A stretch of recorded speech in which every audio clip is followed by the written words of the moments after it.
নমস্কার বন্ধুরা, আপনারা সবাই নিশ্চয়ই ভালো আছেন। রিঙ্কু রান্নাঘরে আপনাদের সবাইকে স্বাগত। বন্ধুরা, আজ আমি তৈরি করব শিলে বাটা মাংস। শিলে বাটা ছাড়াও এটা মিক্সিতেও করা যায়। কেন আমি শিলে বেটে করব সেটা আমি আপনাদের পরে বলে দিচ্ছি। তার আগে বলে দিই, এই রেসিপিটি করতে বোনলেস মাংস লাগবে। খুবই সহজ পদ্ধতিতে এটা তৈরি করব, আর খেতে হবে দুর্দান্ত। গরম গরম ভাতে 2 চামচ নিলে এক থালা ভাত নিমেষেই উড়ে যাবে, কথা দিলাম।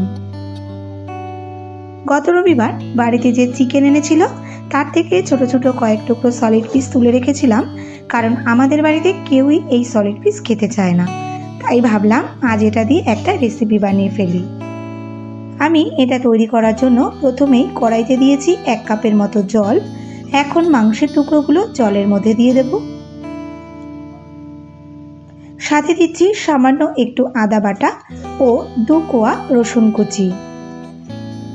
এখন একটু মিশিয়ে নিয়ে এটা ঢেকে আমি 10 মিনিট ফুটিয়ে নেব, যাতে মাংসগুলো খুব ভালোভাবে সেদ্ধ হয়ে যায়।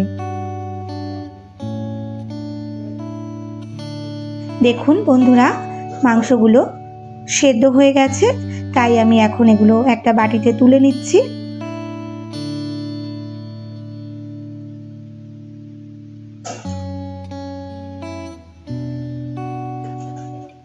এরপর মাংসগুলো একটু ঠান্ডা করে নিয়ে তার মধ্যে থেকে ছোট ছোট কিছু হাড় আছে, সেটা আমি ছাড়িয়ে ফেলবো।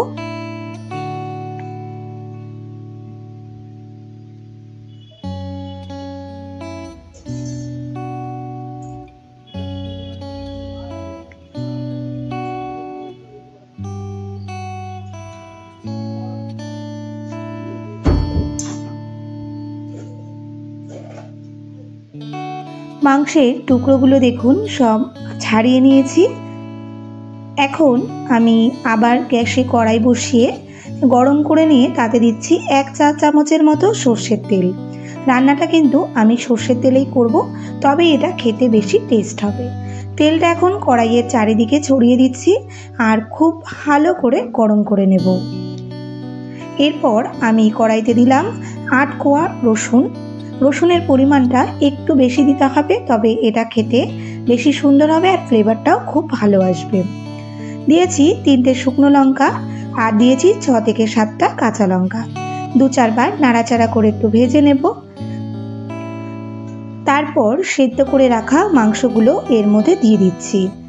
এখন এটা একটু পোড়া পোড়া করে ভেজে নেব।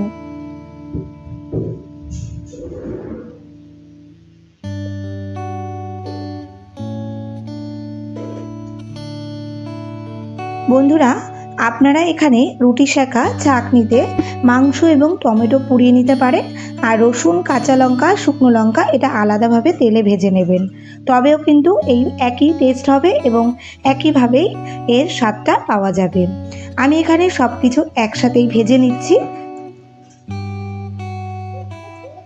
সব কিছু এখানে দেখুন বেশ ভালো করে ভেজে নিয়েছি,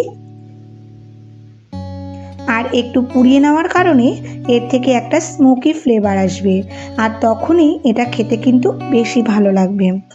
মাংসটা বেশ ভালো করে ভেজে নিয়ে এখন একটা শিলপাটাতে এটা বেটে নেব। বন্ধুরা, আপনারা যদি মিক্সিতে বাটেন তবে মনে রাখবেন যেন খুব বেশি এটা পেস্ট না হয়ে যায়।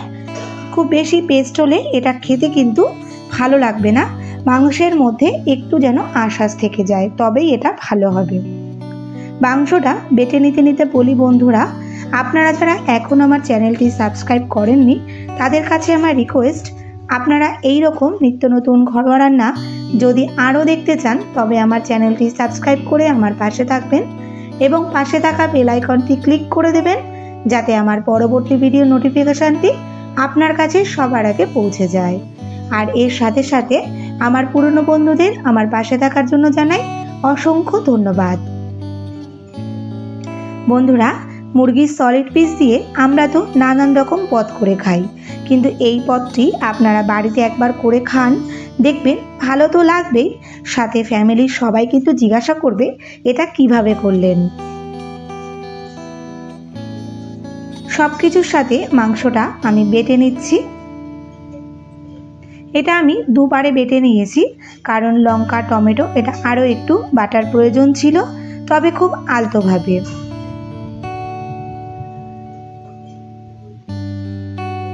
সব কিছুর সাথে মাংসটা বাটা হয়ে গেছে।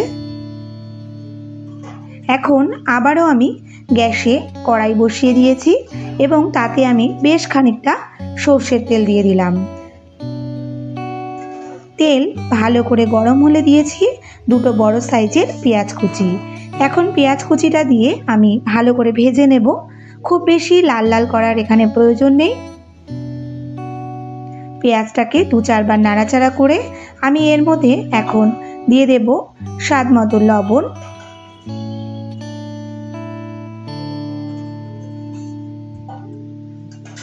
আর একটা সুন্দর কালারের জন্য দিচ্ছি 1/2 চা চামচ হলুদ। ভালো করে মিশিয়ে নেব এখন। আর ঠিক দেখুন এই রকমই পেঁয়াজটা ভাজা হবে, খুব একটা লাল লাল করে ভেজে নেওয়ার এটাতে প্রয়োজন নেই। এখন আমি এর মধ্যে দিয়ে দিচ্ছি বেটে রাখা মাংসটা দিয়ে পেঁয়াজের সাথে আবারও ভালো করে মিশিয়ে 2-4 বার নাড়াচাড়া করে নেব।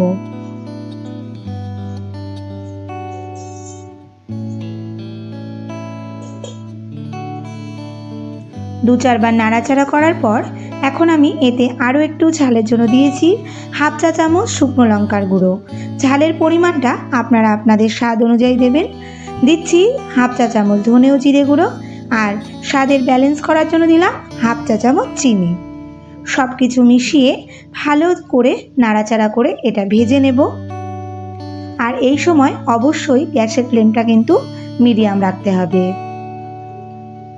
কন্টিনিউ এইভাবে নাড়াচাড়া করতে করতে এটা দেখবেন কড়াই থেকে বেশ উঠে উঠে আসছে এবং তেলটা ছেড়ে দিচ্ছে। মোটামুটি 5 থেকে 7 মিনিটের মতো এটা আমি ভেজে নিয়েছি। তারপর এটা আমি এখন নামিয়ে নেব একটা পাত্রে এবং গরম গরম ভাতের সাথে পরিবেশন করব। দেখুন বন্ধুরা, এটা দেখতে কতটা লোভনীয় হয়েছে আর খেতে কিন্তু এর থেকে বেশি সুস্বাদু।